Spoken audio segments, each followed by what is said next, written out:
ন্যায়ভিত্তিক সমাজ কল্যাণ রাষ্ট্রে পরিণত করার লড়াইয়ে শিক্ষক সমাজ সরকারের পাশে থাকবে।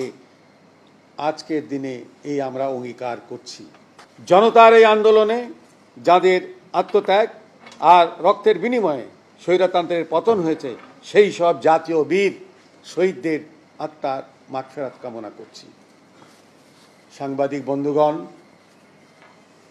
আমাদের শিক্ষার গুণগত মানের প্রশ্নে একথা খুবই সঙ্গতভাবে বলা যায় যে শিক্ষার মান উন্নয়নে লক্ষ্যে ভৌত অবকাঠামো উন্নয়ন ও শিক্ষা উপকরণাদি প্রদান করা হয় সত্য, কিন্তু শিক্ষকের মান উন্নয়ন ছাড়া শিক্ষার মান উন্নয়ন সম্ভব নয়। সেজন্য প্রয়োজন প্রগতিশীল, মেধাবী, সৃজনশীল ব্যক্তিদের শিক্ষকতায় আকৃষ্ট করা।